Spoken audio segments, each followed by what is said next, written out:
জুলাই সনদের আইনি ভিত্তি ছাড়া 2026-এর নির্বাচন হবে না, জামায়াত আমির। ভোট হলে জামায়াতের অস্তিত্ব থাকবে না, মন্তব্য মির্জা ফখরুলের। সংস্কারের পক্ষের শক্তির সাথে জোট হতে পারে, বললেন হাসনাত আব্দুল্লাহ। নির্বাচন বানচালের চেষ্টা করছে আওয়ামী লীগ, অভিযোগ প্রধান উপদেষ্টার প্রেস সচিবের।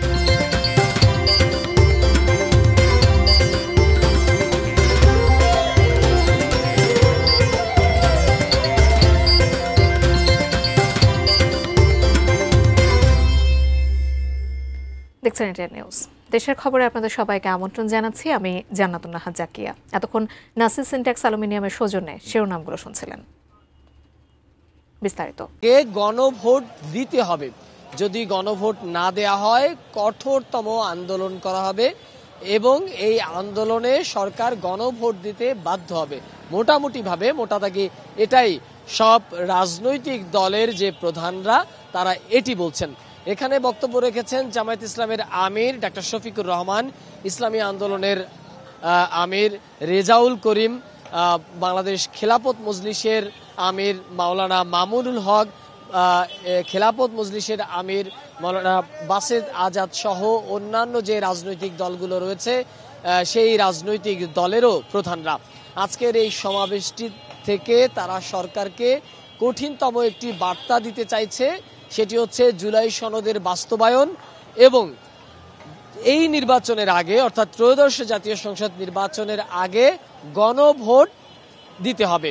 এটি মোটামুটিভাবে তারা স্পষ্ট করে বলেছেন। সমাবেশ শেষ হয়েছে, যান চলাচলের জন্য এরই মধ্যে সড়কটি স্বাভাবিক হতে শুরু করেছে। এই ছিল জাকিয়া মোটামুটিভাবে পল্টন ময়দান থেকে আমার কাছে থাকা সর্বশেষ অবস্থা। জাকিয়া। সোহাগ, ধন্যবাদ আপনাকে। মোহাম্মদ সোহাগ বিশ্বাস আমাদের সঙ্গে সংযুক্ত হয়েছিলেন পল্টন থেকে। সেখানে সমমনা 8 দলের সমাবেশ ইতোমধ্যে শেষ হয়েছে, এ নিয়ে তিনি আমাদেরকে বিস্তারিত জানাচ্ছিলেন।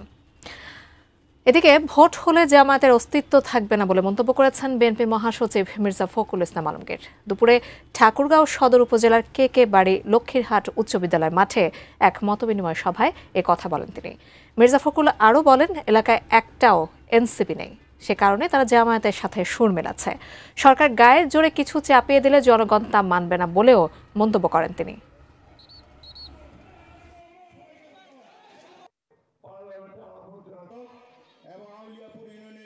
কারণ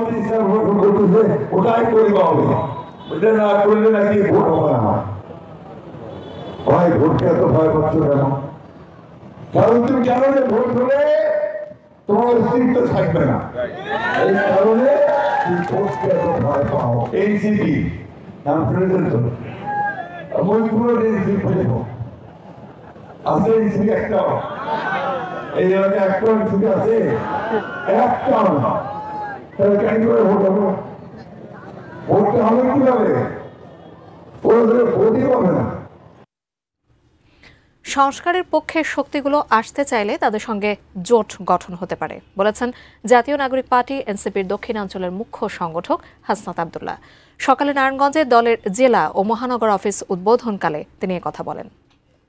বিরোধী ক্রিয়াশীল যে রাজনৈতিক দলগুলো রয়েছে সেই রাজনৈতিক দলগুলোর ঐক্যবদ্ধ হওয়ার কোনো বিকল্প নেই। সেটির মধ্য দিয়ে আসলে আওয়ামী লীগের উপযোগিতা বাংলাদেশে যে বিনষ্ট হয়ে গিয়েছে, উপযোগিতার যে আর কোনো অবকাশ নেই, সেই জিনিসটি হচ্ছে তখন স্পষ্ট হবে। নির্বাচন বানচালের চেষ্টা করছে আওয়ামী লীগ, এমন অভিযোগ তুলে প্রধান উপদেষ্টা প্রেস সচিব শফিকুল আলম বলেছেন, ফ্যাসিস্ট এই রাজনৈতিক দলটি দেশে জ্বালাও পোড়াও চালিয়ে প্রমাণ করছে তাদের নেশায় সন্ত্রাসী কর্মকাণ্ড করা। সকালে কুমিল্লা 14 গ্রাম উপজেলার কুলিয়ারা উচ্চ বিদ্যালয়ের নতুন ভবনের ভিত্তিপ্রস্তর স্থাপন অনুষ্ঠানে সাংবাদিকদের সঙ্গে আলাপকালে তিনি বলেন, দেশি বিদেশি কোনো শক্তি নির্বাচন বানচাল করতে পারবে না। আলামত দেখে বা এগুলোর মোটিভগুলো বিশ্লেষণ করে আমরা স্পষ্ট বুঝতে পারছি যে এটা নিষিদ্ধ ঘোষিত আওয়ামী লীগেরই কাজ। আওয়ামী লীগের আপনি জানেন যে এরা তাদের অ্যাক্টিভিটিস ব্যান করা হয়েছিল আন্ডার দ্য কান্ট্রিজ টেরোরিজম হয়, এবং তারা এই কাজগুলোর মাধ্যমে প্রমাণ করছেন এই যে কেন তাদেরকে সবাই ফ্যাসিস্ট বলে এবং কেন তাদেরকে আসলে এই ব্যান করা হয়েছিল। খুলনায় আর্মির সার্ভিস করে ৪৪তম বাৎসরিক অধিনায়ক সম্মেলন ২০২৫ অনুষ্ঠিত হয়েছে। সকালে জাহানাবাদ সেনানিবাসের এএসএ সেন্টার অ্যান্ড স্কুলে অনুষ্ঠিত এই সম্মেলনে প্রধান অতিথি ছিলেন সেনাবাহিনী প্রধান জেনারেল ওয়াকারুজ্জামান। কোরের গৌরবোজ্জ্বল ঐতিহ্য এবং দেশ মাতৃকার সেবায় সেনাদের অবদানের কথা উল্লেখ করে সেনাপ্রধান আধুনিক ও যুগোপযোগী প্রশিক্ষণের মাধ্যমে সক্ষমতা অর্জন করে একবিংশ শতাব্দীর কঠিন চ্যালেঞ্জ মোকাবেলায় প্রস্তুত থাকার আহ্বান জানান। এছাড়া আর্মি সার্ভিস কোরের কর্মকর্তাদের সাথে মতবিনিময়কালে সেনাপ্রধান কোরের প্রযুক্তিগত উন্নয়ন, গবেষণা, পেশাগত দক্ষতা বৃদ্ধি ও ভবিষ্যৎ পরিকল্পনা সহ বিভিন্ন বিষয়ে আলোকপাত করেন। অনুষ্ঠানে জিওসি আর ডক মহাপরিচালক, বিএমটিএফ জিওসি ৫৫ পদাতিক ডিভিশন ও area commander, Jessore area chairman, Sena Kalyan সংস্থা, সেনা সদরের ঊর্ধ্বতন কর্মকর্তারা সহ বাংলাদেশ সেনাবাহিনীর আর্মি সার্ভিস কোরের সকল ইউনিটের অধিনায়করা উপস্থিত ছিলেন।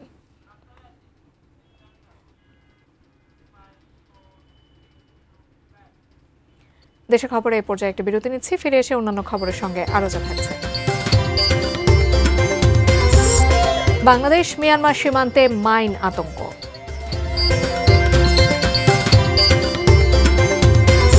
এবং ময়মনসিংহে বাসে দুর্বৃত্তদের আগুন, পুড়ে মারা গেছে ঘুমন্ত চালক।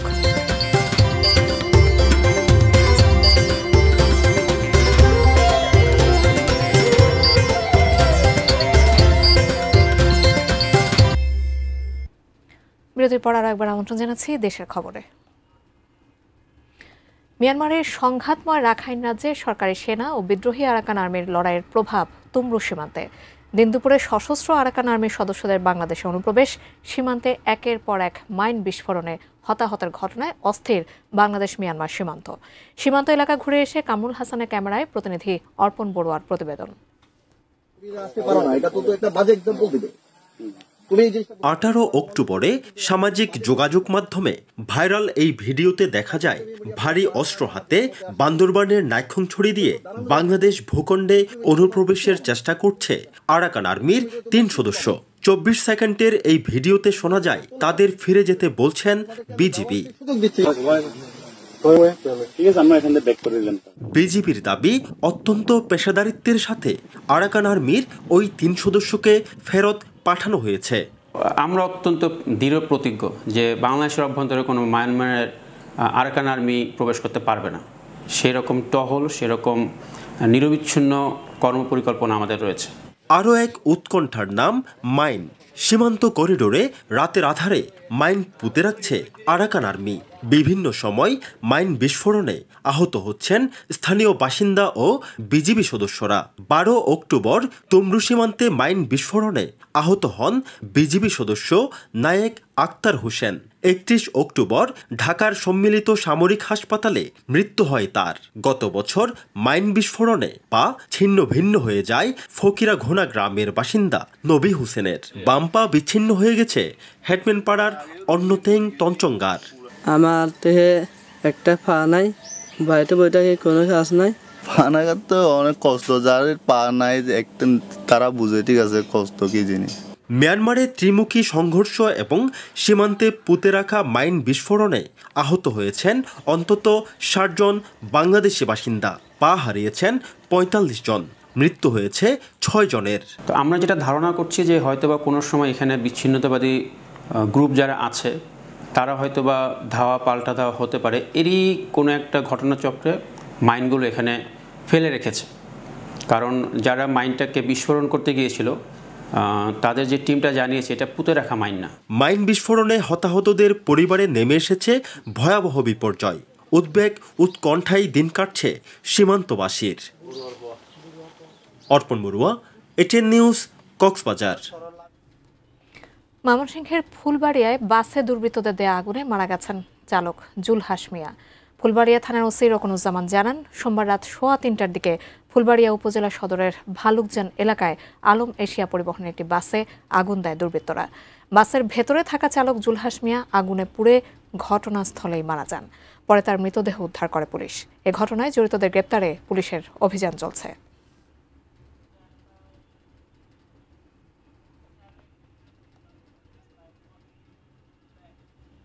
নিচে আরও একটি বিরতি, সঙ্গে থাকুন।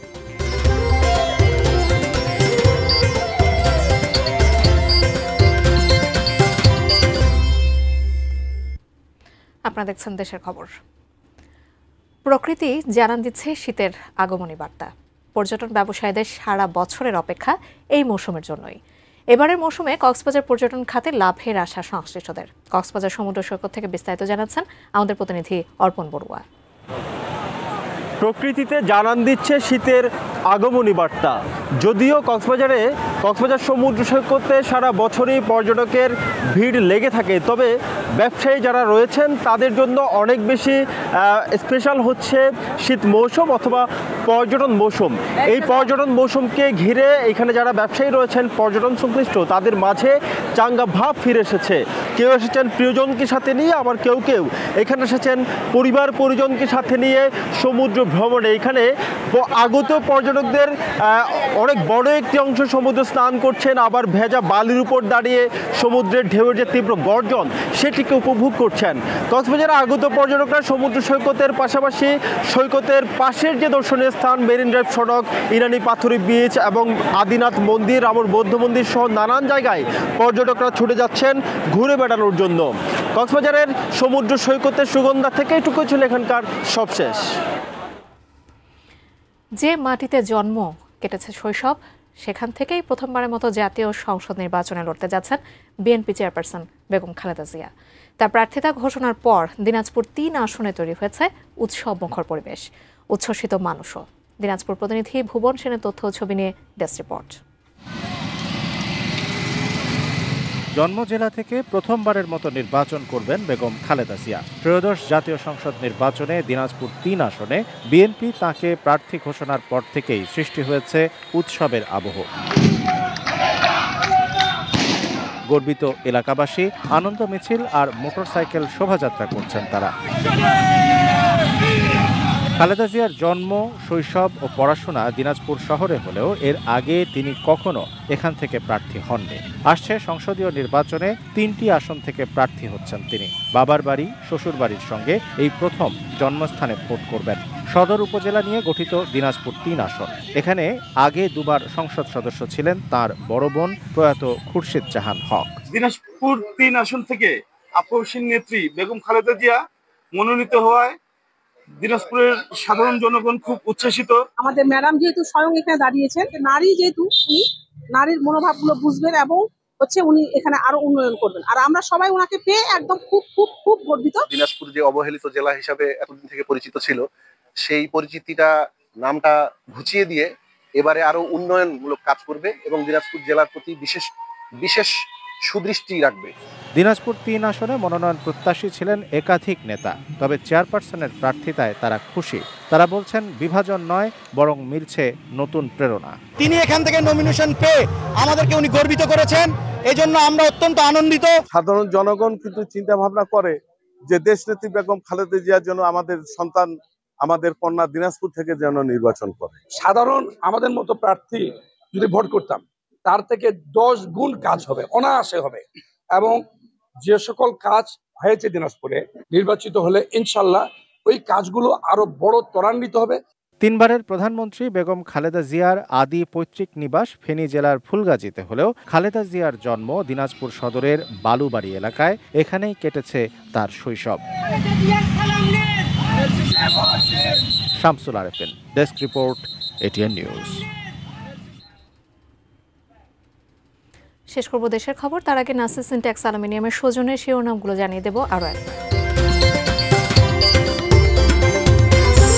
জুলাই সনদের আইনি ভিত্তি ছাড়া 2026-এর নির্বাচন হবে না বললেন জামায়াত আমির। ভোট হলে জামায়াতের অস্তিত্ব থাকবে না মন্তব্য মির্জা ফখরুলের। সংস্কারের পক্ষের শক্তির সাথে জোট হতে পারে হাসনাত আব্দুল্লাহ। নির্বাচন বানচালের চেষ্টা করছে আওয়ামী লীগ, অভিযোগ প্রধান উপদেষ্টার প্রেস সচিবের। বাংলাদেশ মিয়ানমার সীমান্তে মাইন আতঙ্ক।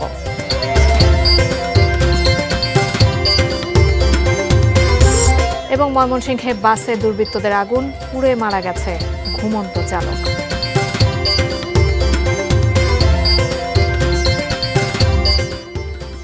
এই ছিল দেশের খবর থেকে সর্বশেষ। সাথে থাকার জন্য ধন্যবাদ সকলকে।